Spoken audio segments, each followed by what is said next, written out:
Jaya Jaya Shri Chaitanya Jaya Nityananda.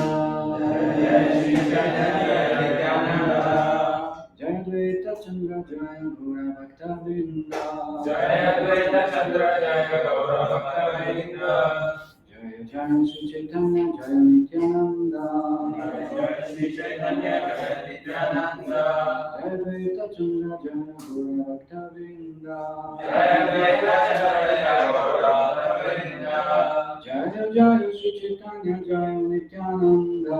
Jaya Dvaita Chandra Jaya Gaura Bhakta Vrinda.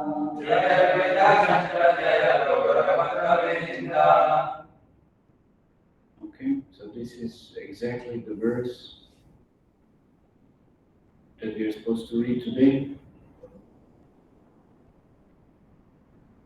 Although this is our regular prayer before we start reading Chaitanya Charitamrita, right?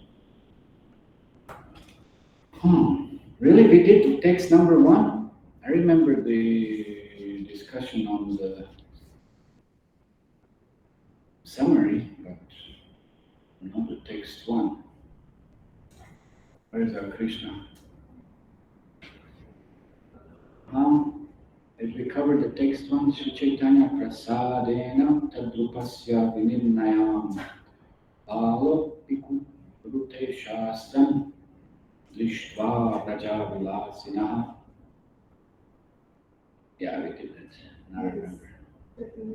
Yeah, text 1 we did. I remember reading the translation. Even foolish child can fully describe the real nature of Krishna, the enjoyer of the pastimes. We discussed that. Okay, so text 2 doesn't have a purport. We will just read the translation and go forward. So all glory to Lord Chaitanya Mahaprabhu, all glory to Lord Nityananda, glory to Sri Advaita Acharya, and all glory to all the devotees of Lord Chaitanya. This is very nice that I should never be reserved about glorification, recognizing some good qualities. Should always be ready to offer all the respects to everyone, like Trinada Pisu Nichana Tarora Pisa Ishna.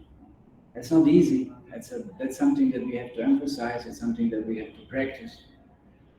But it's nice to glorify. We generally don't want to glorify anyone except if we see some kind of profit behind. We have some agenda, some motive, right?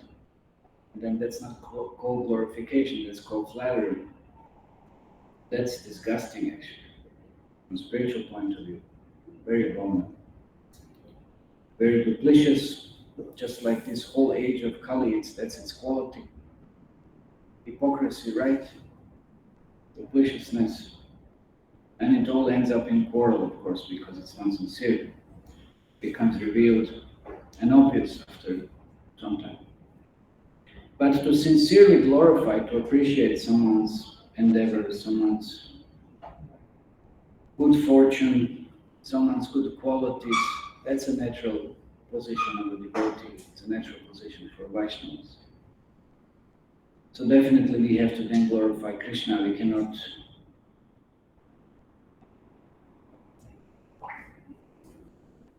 suspend the natural attraction that exists there towards Krishna, because he is all attractive. So if you try to do that, that is definitely very artificial. And it's just certainly from some kind of envy. Like you notice somebody has something good. Somebody has some good qualities or is successful in something, and you don't want to notice this. You don't want to tell it to anyone. You just don't want, or you'll just do the opposite, right?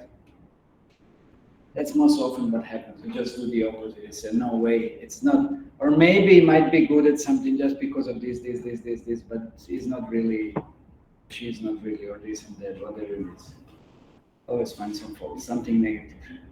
I'll have that kind of contaminated, pradushit, how you say, contaminated state of mind.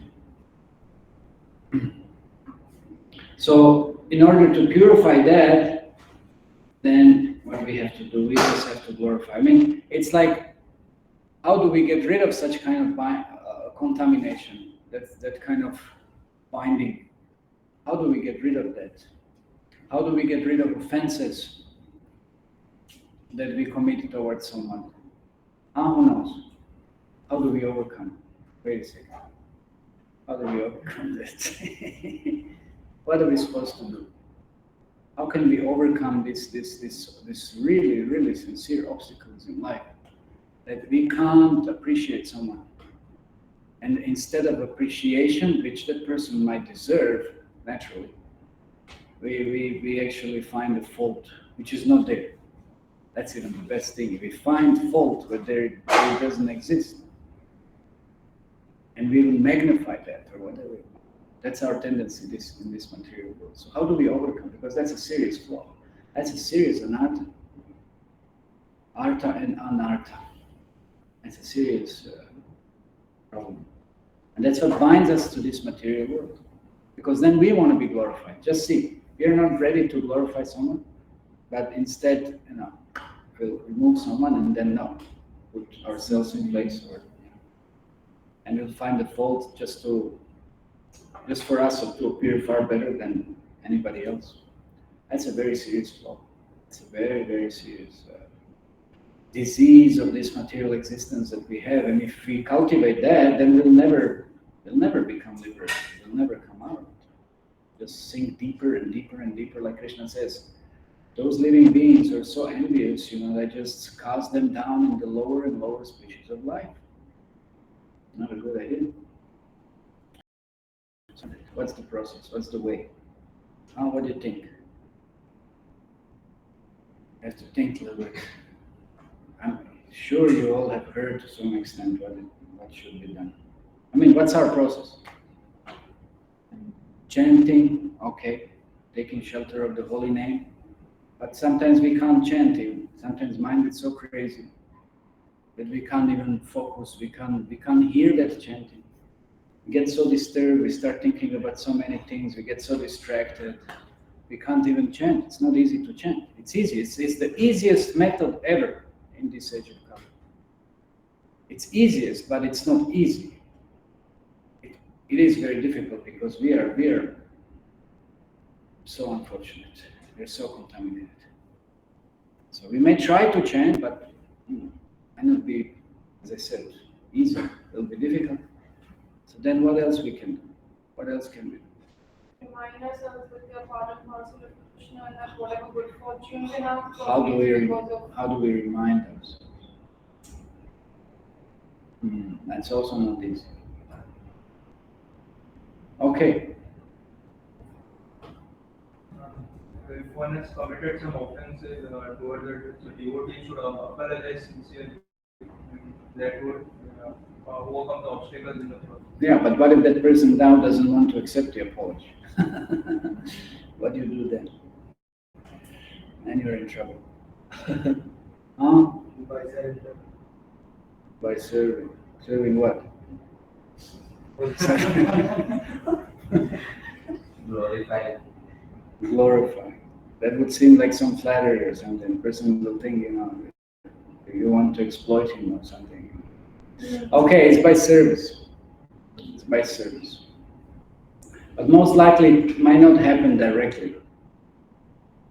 It might not be possible to accomplish that directly. But then through someone who is a medium, known to both or something like this, you have to find out some way. Or make something, offer something, send something, so that person somehow or other receives and appreciates, without maybe even knowing where it comes from, who is the source of it. That has to be that kind of detachment. So serving. So how do we overcome our envy towards Krishna? Serving. So you have to ask yourself, how am I serving Krishna? How much am I giving my time, my energy, my whatever? How are we serving Krishna? Then it will be easy to glorify Krishna. Then it's just more natural because we understand Krishna is yours then. When something is yours, and you are someone, where is the problem of glorifying that person? You always want to glorify, always think, oh, this is my, I don't know, this and that, whatever it is. Then you're all, why are you laughing? It's not funny. It's a serious type of relationship. When you have you really appreciate someone, it's just so many. Let's say, okay, Guru. No, why are you laughing? Let's say you glorify Guru. I mean, why would you be someone's disciple or something? If you wouldn't have appreciation and admiration and something, it should be natural, and that's considered to be a natural relationship. Then you glorify. Same thing. Why we wouldn't do that with Krishna? Of course, and Guru also is the direct representative of Krishna. So then we glorify. We should glorify more and more and more. And even if we hold something, some negative feelings, some negative impressions, some negative inappropriate thoughts or whatever it might be there, then we have to learn how to glorify. And you will see how we will become purified. And then you will see how actually all these thoughts have nothing much to do with reality. It's just some really such a negative covering, unnecessary, that we don't require. We don't have to carry that with us all the time, and that it always contaminates our mind or keeps our mind contaminated. It's just incredible burden. So we can get rid of all of these just by serving, by glorifying Krishna. So that's why we have to. It's for our good. Krishna doesn't need it. Krishna doesn't have to be glorified. Krishna has so many Sahasra, Lakshmi Sahasra, so many Lakshmis and so many. But we need it. That's for our purification. We need it. Okay, so let's hear what is happening in this chapter. We already discussed what is the main reason that we said of Chaitanya Mahaprabhu's appearance. Internal reasons. We said there are three. Who remembers? What's the first one? Anybody has a hand? Anybody has a hand? Some little arms. Don't be so stiff. Relax. Huh? You have a hand? Let me see. Oh, nice. Okay. Yeah. Okay. Okay, Radharani. I didn't hear it so far. So Radharani is what? To tell us about Radharani. Okay. Something, but a little more precise. Vivek. He has appeared to spread the Sankirtan movement. You were not here for a few months or something. Yes. That was previous chapter. Yeah. To experience the bliss, position, and attractiveness. It's all ulta. First it's to understand Radharani's position, then it's to understand Radharani's attraction. What is it that attracts? And then what is that bliss that she is experiencing in association with Krishna? That's how it goes. The three internal reasons for Lord Chaitanya Mahaprabhu's appearance. Okay, Om Ajnana Timirandasya Dhanjana Shivaka Chakshamitam Yena Tasmai Shri Gurave Namaha Namo Vishnu Krishna Krishna Krishna Bhaktivedanta Swami Nityananda Namaste Saraswati Devi Gopalacharya Visheshashna Vipurchiteshna Shri Krishna Chaitanya Prabhu Nityananda Chaitanya Sri Gaura Bhaktivedanta Hare Krishna Krishna Krishna Hare Hare. Okay, so there is a lot of verses without purport, or very short one. So we're just going to read through it. So let's see how this chapter continues. So it says here, this is Krishna Das Kaviraj Goswami speaking, saying that I have described the meaning of the fourth verse. Now, O devotees, kindly hear the explanation of the fifth verse. Just to explain the original verse, I shall first suggest its meaning. I have given the essential meaning of the fourth verse. This incarnation, Sri Chaitanya Mahaprabhu, descends to propagate the chanting of the holy name and spread the love of God. Although this is true, this is but the external reason for the Lord's incarnation. So please hear one other reason, the confidential reason for the Lord's appearance. Report. In the 3rd chapter, 4th verse, so that means previous chapter, it has been clearly said that Lord Chaitanya appeared in order to distribute love of Krishna and the chanting of his transcendental holy name, Hare Krishna. That was the secondary purpose of Lord Chaitanya's appearance. The real reason is different, as we shall see in this chapter. Because we already pointed out that Chaitanya Mahaprabhu, or Krishna, he appears, is kind of multitasking. Whatever he does, he just covers so many various kinds of themes, points, relationship. It is in relationship with so many different dealings. It just includes so many things. It's not just like something that we only can do and focus on something in particular. No, Krishna can accomplish so many various kinds of things simultaneously. So what he does externally, it's important. Definitely it's important. I mean, spreading Harinam Sankirtan, that's important for us. And that's what he does for us. He sacrificed for us. He sets the perfect example. He does so many things. But then he also does certain things that are within his interest also. He has his also particular desires. He has his personal interests. So this is what is described in this chapter. And these are actually the real reasons. Chaitanya Mahaprabhu appears as Chaitanya Mahaprabhu, Krishna appears as Chaitanya Mahaprabhu. So the scriptures proclaim that Lord Krishna previously descended to take away the burden of the earth. To take away this burden, however, it's not the work of the Supreme Personality of Godhead. The maintainer, Lord Vishnu, is the one who protects the universe. By the time to lift the burden of the world mixed with the time before Lord Krishna's incarnation. So now there is a purport here. So it's interesting that Krishna is not involved in any kind of maintenance. Krishna doesn't have to do anything. Krishna doesn't do anything. What Krishna does, Krishna just does whatever he wants. I was just thinking today. I went somewhere and I don't know what I was thinking about. There's so many things I was thinking about, but one of the things was something about Lord Ramachandra.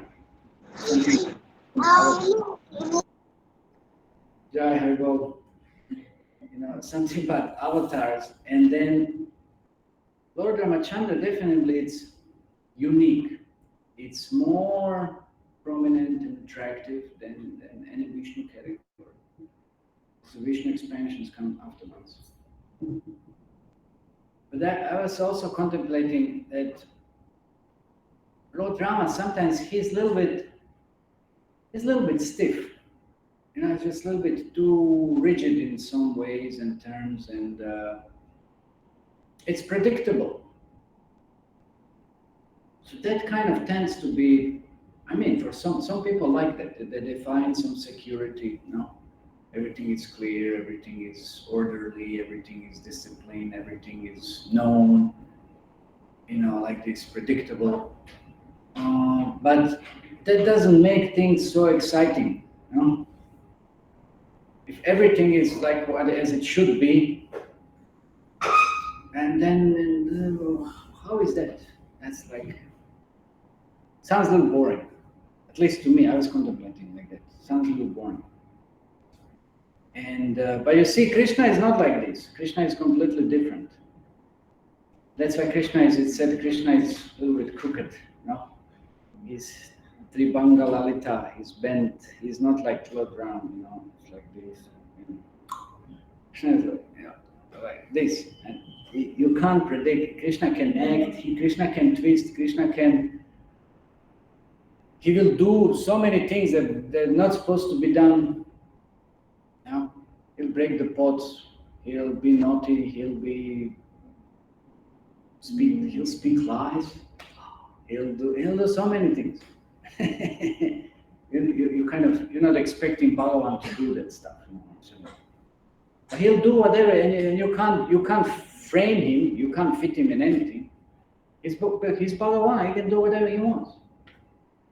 That's Krishna. He can give Dharma, he can take Dharma and make some other Dharma or whatever. He can, whatever, he can act in so many different ways. So that's Krishna. That's Krishna because he's Bhagavan. He's just enjoying. And all the Vedas, all the Dharmas, everything is subservient to Krishna. Krishna is not subservient to that. Of course, neither is Lord Rama, but he acts like this. He acts because he is supposed to set a perfect example for us, so we have to follow. But Krishna is not like, if you want Lord Rama not to follow things, then of course, then he'll manifest as Krishna. That's how it will work. So here also Vishnu is lifting the burden of the world. It's not Krishna. It's not Krishna's business to do that. But somehow, as it says here, but the time to lift the burden of the world is mixed with the time for Lord Krishna's incarnation.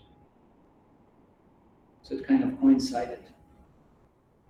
So what was that time? When there was a burden on the earth and there was Krishna's appearance. What was that time? End of Dwapara Yuga. It's end of Dwapara Yuga. So what happened? How the burden of the earth was relieved?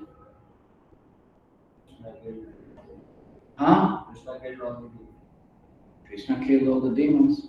Did Krishna kill all the demons? Then who killed all the demons? Bhima? Arjuna? Wait a second. Think a little bit. How did relieving of the planet Earth happen? If you remember, if you know a little bit the story, she took the form of a cow, Gaia. I mean, you will find this is very interesting. There are a lot of cross-cultural examples like this throughout the world. I mean, there's Hathor in Egypt. It's a cow. She represents. She's the earth. Earth is represented as the cow. And in Greece is Gaia. It's like Go, Gaia, Go. Same cow. It's also, and then it's also in North America. They also had earlier. They have a buffalo. Not a buffalo cow. It's almost similar. It's like what the concept is. So in that form, she went to Lord Brahma complaining, see all these demons are taking birth on this planet, they're creating such a burden. So I can't bear it. You have to do something about it. And then Brahma said, okay, I'm going to Vishnu. And then Vishnu said, okay, I will take care. So it appeared as Krishna. So then how was the burden relieved? So who relieved the earth from the burden? Who knows? Only one person knows. Actually, what are you doing? Are you raising your hand or you're scratching?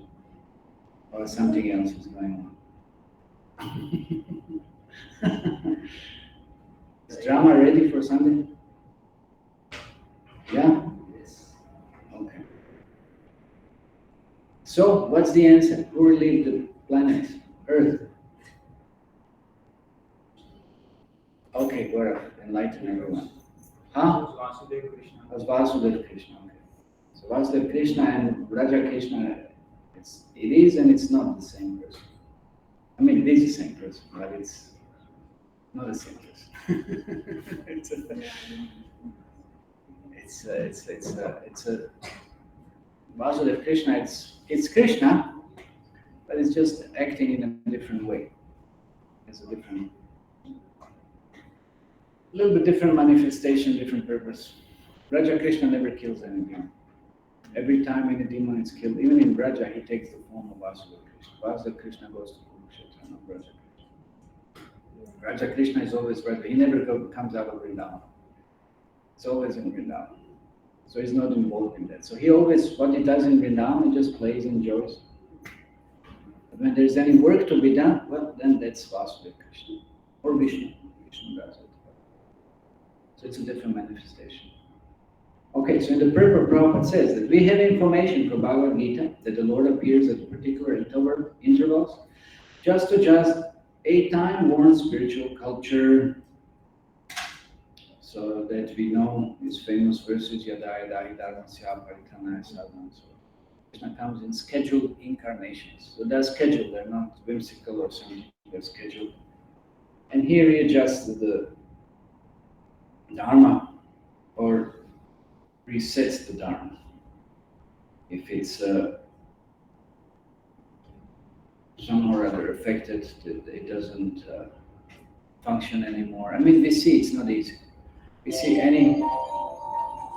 any spiritual process. We see any.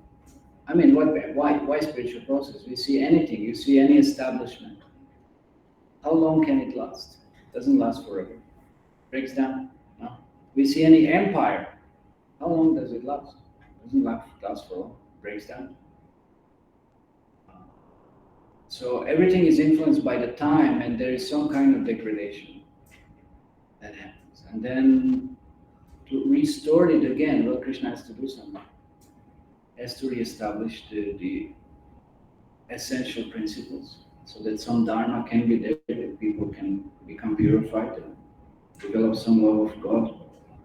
So Lord Krishna appeared at the end of Dwapara Yuga to regenerate the spiritual culture of human society and also to manifest his transcendental pastime. So that's another reason that we said. We know there are three reasons, but the primary reason is this. It's to pacify, to satisfy his devotees. That's really, again, major reason. Like here, we were discussing this. We say here Chaitanya Mahaprabhu, there are confidential personal reasons for his appearance and there are external reasons. So when Krishna appears, also the internal reason, it's because of his devotees. That's why he's appearing. And external reasons, okay, kill the demons, establish religious principles. That's important, but not as important to him as the dealings with his devotees. So Vishnu is the authorized Lord who maintains the created cosmos, and he is also the principal deity who makes adjustments where there is improper administration in cosmic creation. But Sri Krishna, being the primeval Lord, appears not in order to make such administrative adjustments, but only to exhibit his transcendental pastimes and thus attract the fallen souls by compact Godhead. That's why Krishna performs pastimes, because then we remember those pastimes. And then we meditate upon Krishna, we contemplate on his qualities, instead of contemplating on someone else's qualities, like, I don't know, in Bollywood now, who is the latest, whatever is going on. It doesn't matter. You may contemplate on someone's qualities like this, but why not contemplate on Krishna's qualities, which are eternal, which are all perfect, which really are having some substance, rather than something maybe temporary, even if something is there. Something only that we perceive, or we are made to perceive, right? But who knows what else is behind it, we have no idea about. That might not be nice at all. Definitely it's not. So then why we don't divert from something that is temporary, imperfect, towards something that is eternal and perfect? So that's what Krishna wants to invite us for, such kind of a journey. I mean, who here had read Mahabharata?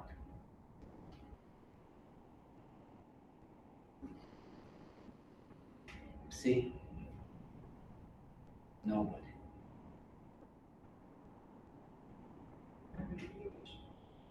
Mahabharat इधर भी किसको पढ़ने के लिए? Something like this. Anyway, maybe you can translate it. Mahabharata. You see? You read Mahabharata? Really? Serious? The whole thing? Only Adbhuta with Sabha. Yeah, but that's peanut, There's so many Parvas. There are 18 Parvas, or something. Maybe. We watched the series. No, that's out of question. That's all wrong mostly. And that's so funny thing, when you see Hanuman flying and then he's flapping with his last legs like this and going like that. I mean, that's so funny. That's not in Ramayana. It's not in Ramayana. All kinds of funny things going on. I mean, that's nothing compared to what masala. Somebody asked me the other day something so funny that it was so shocking and ridiculous that I forgot. Like, good that I don't remember. I said, "Where'd you get that from?" Oh, I saw the series. I said, "Okay, nice." No. There's nowhere written in the Shastra. There's nothing like this in the Shastra. So that's my point. You didn't read Mahabharata. Your life is wasted. 100%, really. Such a nectar. I mean, when I started reading Mahabharata, I couldn't put it down. And it took me. I mean, of course, I didn't read like Parikshit Maharaj day and night without eating and sleeping. In fact, I made some breaks, but it took me 3 months almost or something. And that's huge. That's like, I think it's about 4,000 or 5,000 pages. It's going to come like this. It's very big. That means 4 volumes like this one. That's. I read Ganguly's one translation. It's pretty good. I have to say. There's another Mohan Dutt also. That's a Delhi publisher. Something. A few versions. And of course, and then I read 2 summary ones. We have one, but Puna Pragya Prabhu. There's one summary, and there's by Krishna Dharma Prabhu. There is a summary, but that's revolving around main story of Pandavas. These are also very exciting, very nice. But if you read the full Mahabharata, wow, what a nectar. So that's my point. That's why Krishna appears when you read all these pastimes.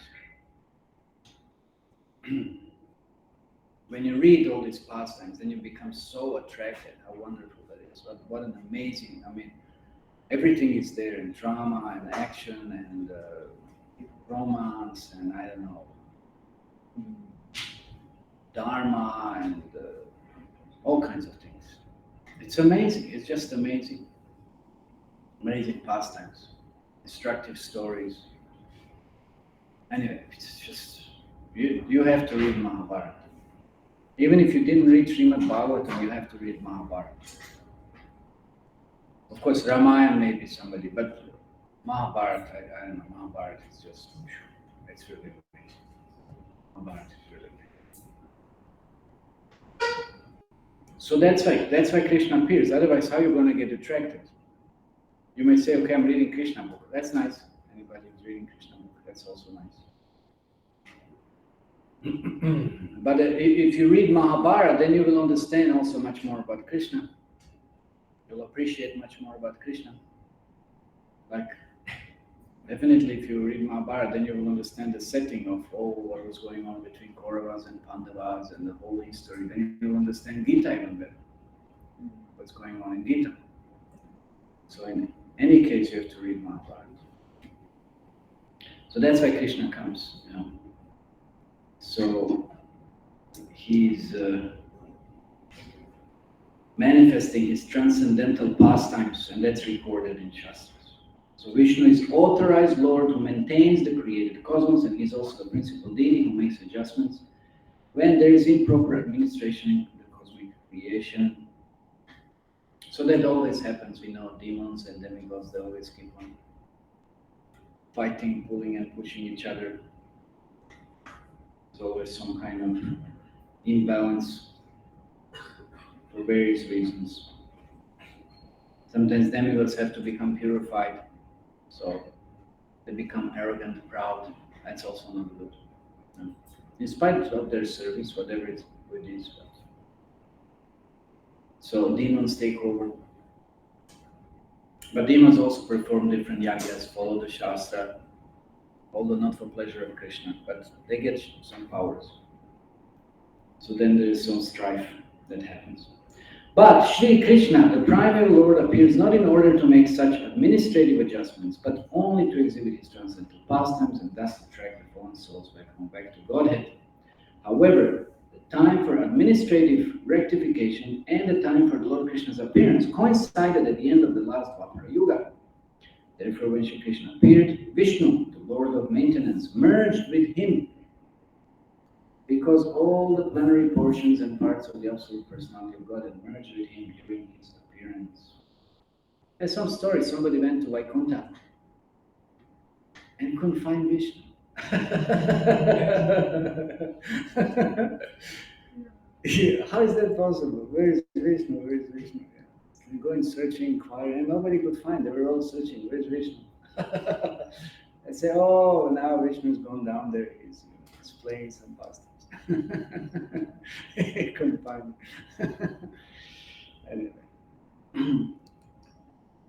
So when the complete Supreme Personality of Godhead descends, all other incarnations of the Lord meet together within him. Huh? See, it's confirmed here. So when Krishna comes to this planet, all the other expansions are present within him. That's interesting. So that's why Krishna is termed in Srimad Bhagavatam as Vayam Bhagavan. He's original. He's the original. From whom all the other expansions manifest. He's the avatari. And all the other expansions are avataras. Lord Narayan, the four primary expansions, Vasudeva, Sankarshan, Pradyumna, and Aniruddha, Matsya, and all other Lila incarnations, the Yuga avatars, the Manvantar incarnations, and as many other incarnations as they are, all descend in the body of Lord Krishna. In this way, the complete Supreme Personality of Godhead, Lord Krishna himself, appears.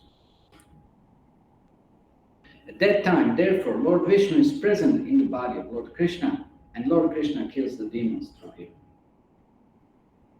See? So Krishna doesn't do it directly, but he does it through Vishnu.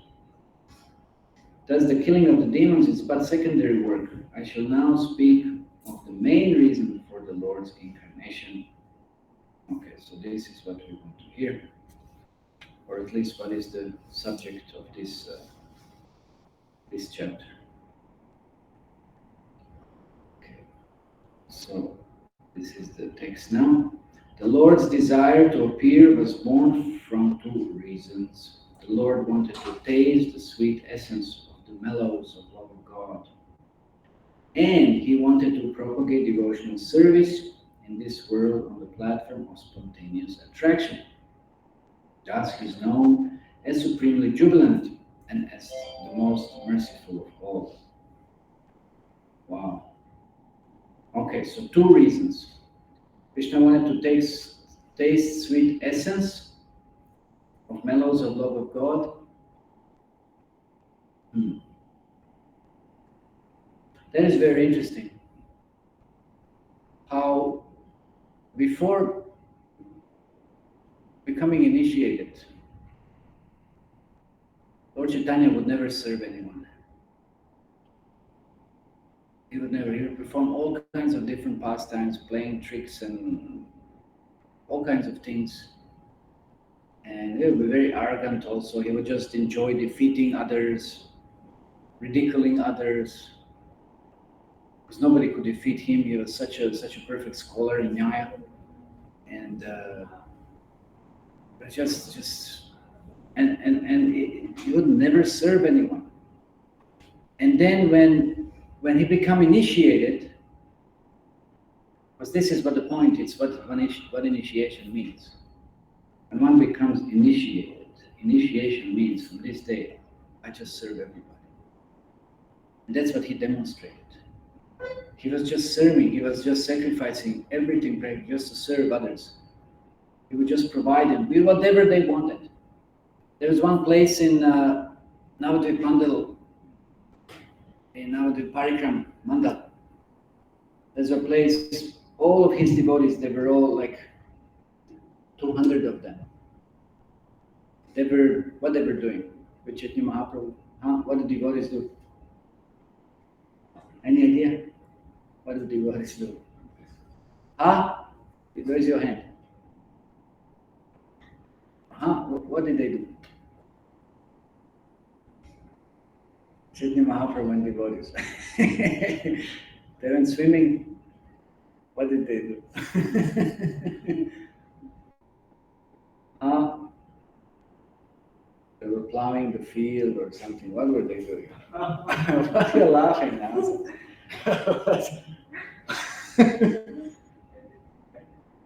I never heard of that. So what did they do? Okay, Gaurav, enlighten now again. Harinam Sankirtan, of course, that's all they were doing. They were chanting and dancing. That's their main business. That's the Yoga Dharma. And then even though it was so transcendental, somehow or others they felt a little bit fatigued, they felt a little tired. And so they kind of rested one place. And then what did Chaitanya Mahaprabhu do? He found or he received, he got one seed, mango seed. And then what he did, he just planted it in the ground. Instantaneously, the mango tree manifested. And immediately from that mango tree, 200 mangoes came. 200 mango, and this is not, it's not an ordinary mango. I mean, we know there are how many types of mangoes? There are like maybe 300-400 types, no? In India, at least that much I've heard. Maybe there's more. I know there are some other parts of the world, but they're horrible. It's not a mango. That's like doesn't have so much sweetness, sound or something. It's not so good. It's a pale reflection of Indian mango. So there are three problems with every mango, right? What are the three problems with every mango? Yes. Seed is a problem. Yes, seed is the problem. What else? No sweetness. Huh? No sweetness. No. Sweetness.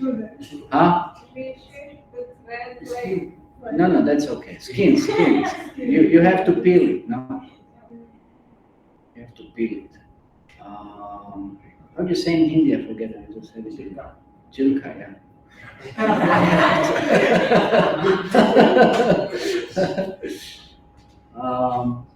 And then what else?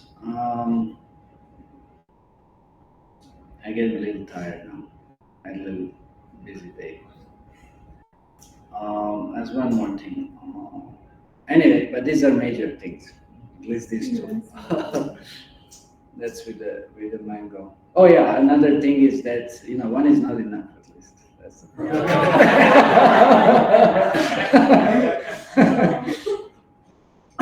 At least you need few, if not more. It depends. But so then that mango, that was not an ordinary mango. That was not neither Apus, nor Alfonso, nor Langara, nor, I know from South Kesari, okay. I know from South India also, there's some amazing ones. Ooh, I better don't think about it now. It's like, so really. But this mango was from the spiritual world. Can we imagine? We can't even imagine it. No, even the skin is there. It was like, it was all melting, sweet, juicy. No seed. You just take it like this, and you take one, you're fully satisfied. Amazing. We can't imagine this. So all the devotees, and it's not that the tree grew and then okay, you're going to pick it up and here you go, that's it. No, he planted the tree man. He personally plucked for each and every one and gave them. He started serving everyone. We'll see. Panihati Chira Dahi festival. He took the service. He served everyone personally. So many instances. He did everything personally. Before, like I said, before initiation, no way. Everybody had to serve him. It's like he was the most prominent, this and that. But after initiation, complete transformation. That's what means spiritual life. Are we hearing this? Those of you people behind who are not initiated, are listening? Yeah. that if you want to get initiated, you have to break yourself a little bit, coming to the proper position, demonstrating some good qualities, or developing, or trying to develop at least. Service attitude. Spiritual world means service. God Himself comes to present, what are we supposed to do, how are we supposed to behave and act. No, He is personally serving everybody to their full satisfaction. If anything is lacking, anything is required, He does that. That's the mood. That's why He comes. He's coming to teach us. Of course, that's more external reason. He's teaching us what is the position of a devotee. But then if you do like this, then you will taste the nectar of devotional service. Otherwise you won't. You want to experience the bliss that Radharani is, but what is Radharani doing? What is she doing? It's just, I don't know, something. Serving. She's serving. She's, we can't say 100%, completely sold out to Krishna's. Completely sacrificing, completely giving up any personal, anything. Serving. You want to taste what she is doing. That's what Chaitanya Mahaprabhu is doing. Completely, sold out to his devotees. Whatever required, is ready to do anything. Completely subservient. He is the one, like we said in the beginning, we had a verse. We are supposed to glorify Krishna, and we are supposed to serve Krishna. But He comes and He's teaching us what we are supposed to do. But He's relishing the nectar. So you want to relish the nectar, He's showing us the way how to do it. That's what He comes. But He's also relishing that bliss. He wants to taste that bliss more than we want. But we are so foolish. We are relishing who knows what we are relishing. We all know what we are relishing. Only pain and misery, in this material world. Instead of serving Krishna, we serve so many other objects of whatever, our so-called, attraction and attachments. So He is teaching us what are we supposed to do. So that's why, to taste the sweet essence of the mellow love of God, as the major reason why He appeared. And then of course He wanted to propagate devotional service in the world on the platform of spontaneous attraction. What it means, spontaneous attraction? That means no rules and regulations. It's spontaneous. Of course, to develop spontaneous, you have to have rules and regulations. You have to force yourself a little bit. It's like kind of developing a habit. In the beginning, it becomes tough. You have to work on it. And once it becomes the habit, then you don't think about it. It's like driving the car. Today I gave a presentation about the car. No, I mean not about the car, but it's like it involved the analogies. The driver and the car. So, like in the beginning, you have to think, who has a driving license? Okay. I got it immediately when I was 18. And then I never drove the car because I came to India. And I was like, I mean, very soon after that. It's like, pretty much, it's like so funny. And I even have Indian driving license. I never used it really, except for travel, as ID. Anyway, so when you drive the car, in the beginning you have to think, okay, there is a mirror, you have to see behind, you have to see on the side, you have to, press the clutch and change the gear, and then you have to accelerate this, that, press the brake, this. You have to think about all these things. You have to put a Suraksha Kavacha or something, how they call it. All these funny things you have to do, and then you start driving. So in the beginning you have to think, this is first, this is second, this is how it goes, no? But after some time it becomes a habit. You just become so accustomed, you don't even know what you're doing, but you're doing it practically. And your mind, it's all over the universe. You can talk to someone, you can see around, this goes automatically. No? So spiritual life, it's also like this. In the beginning, you have to think, I have to get up tomorrow morning for Mangalarti. Oh no, you have to think about it. You have to prepare yourself 3 days before, when Ekadashi comes or something. You have to have such a deep meditation, that you get strength and power to somehow be able to drag yourself to the temple. And but later on it becomes a habit, becomes just natural thing, and then you really start thinking about how to glorify Krishna, observe Krishna.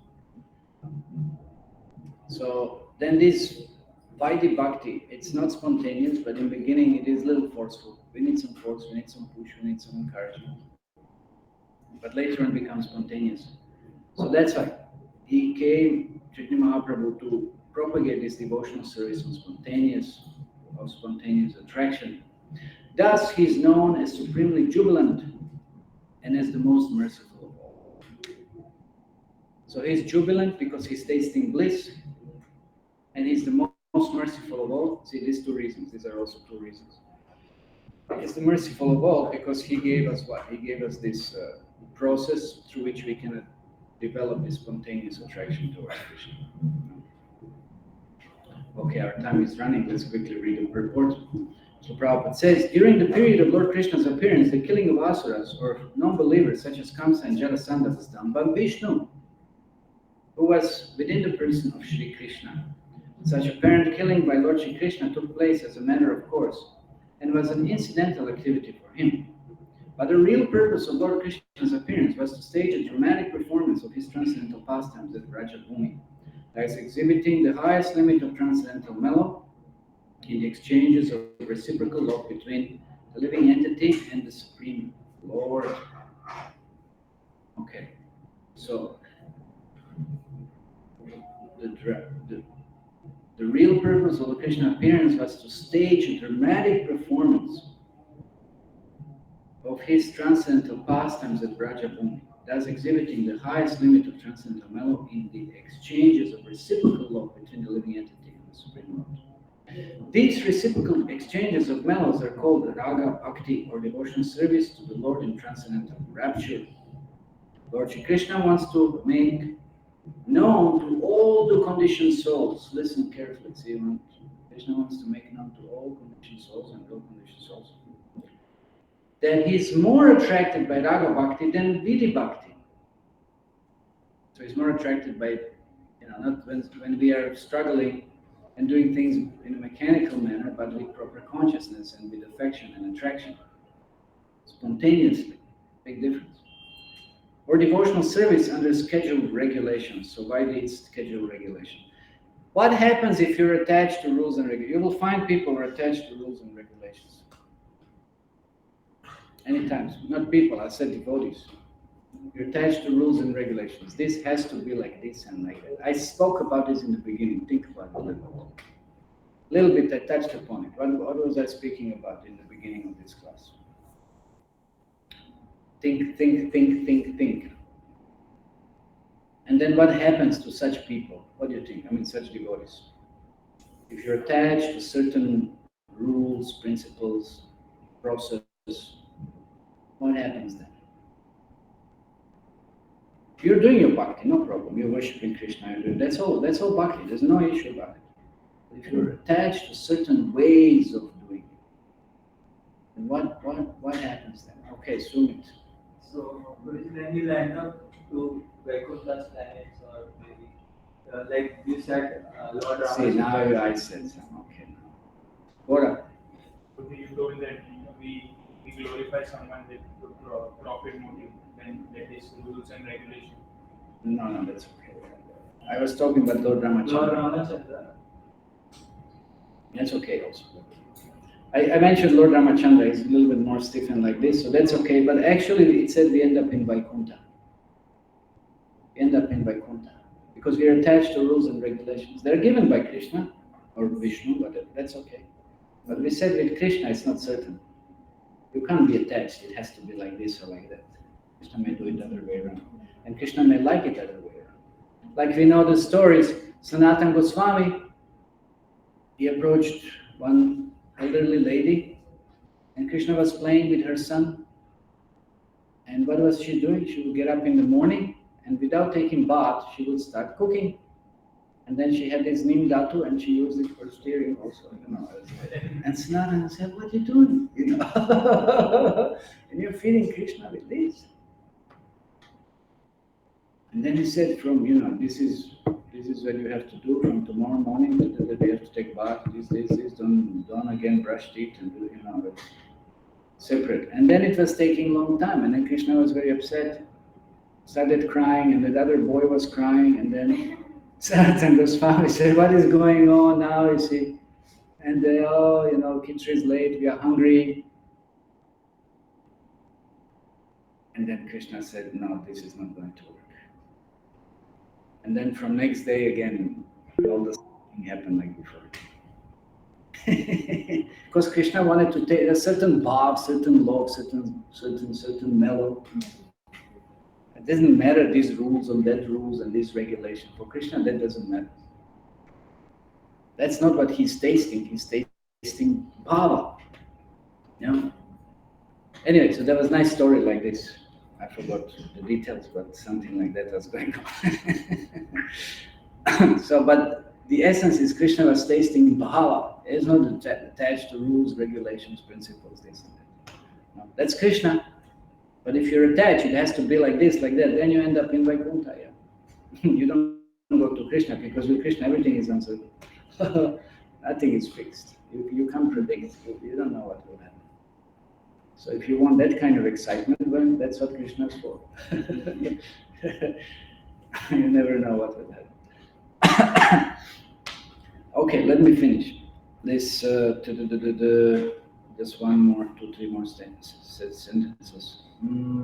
So yeah, Vidhi Bhakti or devotional service under scheduled regulations. It is said in the Vedas, Taittiriya Upanishads, Rasa Vaisa, the absolute truth is the reservoir of all kinds of reciprocal exchanges of loving sentiments. He is also causelessly merciful, and he wants to bestow on us this privilege of Raga Bhakti. Thus he appeared by his own internal energy. He is not forced to appear by any extraneous force. So he appeared by his will. Hare Krishna. Any comments or questions? Yes, Sumit. Prabhuji, like you are in the movement for so many years. Have you seen any live example like? Oh, I've seen so many things. So. No, but like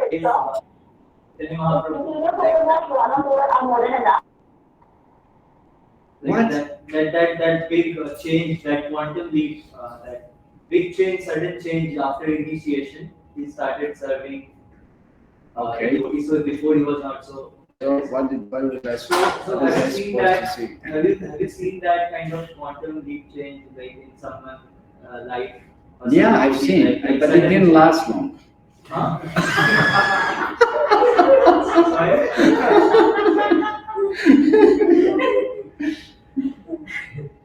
Yeah, I said I've seen, but it didn't last long.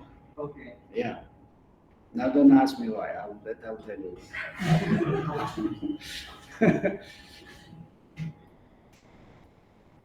No, but that No, there's no but. There's no but.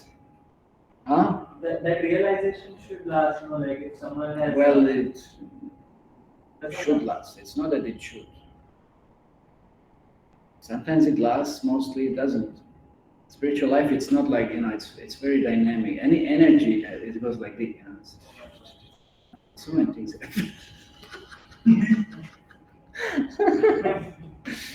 It's not static, it's not like linear, it's not like, exponential really, it's predictable again, or, you can't say it's up to your bhav, it's up to your surrender, it's not mechanical. And you can't calculate, you can't enforce. Okay? So when there is a desire to surrender, then yes, it will happen. Someone can't expect that stability in spiritual path. Yes, you can expect that stability, but it's up to you whether you're ready to surrender to it. Are you surrendering? Are you ready to follow everything as it should be? Yeah? Okay. Then it will happen. Yes.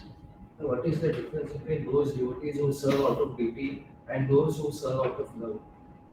But that is the difference, Vidi and Raga. Okay? You mentioned that Krishna eats like there were reducing the reducing, so Lord Krishna eats with left hand. Brahma was looking, oh, what is it? What's that? What's it? Nobody ever taught him what's the, he takes with left hand, he takes with right hand, he throws it out. He'll do anything. There's no but, he does that. He also ate like Shabris. He ate that, he will take anything. You offered, if it's with love, he'll take banana peel from Vidura, throw banana, he'll do whatever. That's Krishna.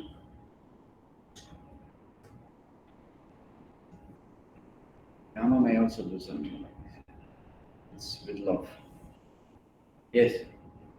No? There's no question. Okay, it's late. 9 o'clock, right on time. Srimad Chaitanya Charitamrita ki jai, Prabhupada ki jai, Go Premanande. Okay, one small announcement. There is some Sandhya Bhog, Mahaprasharam, Haribo. So please make sure that you receive some mercy.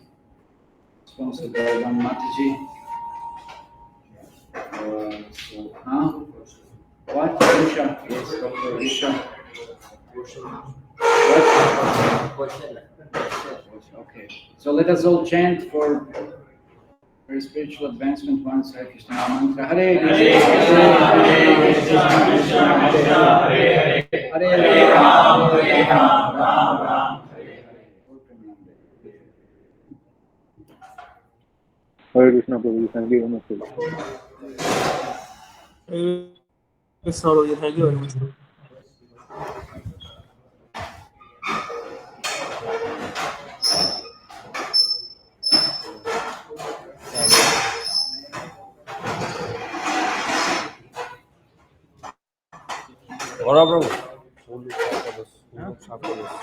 Huh?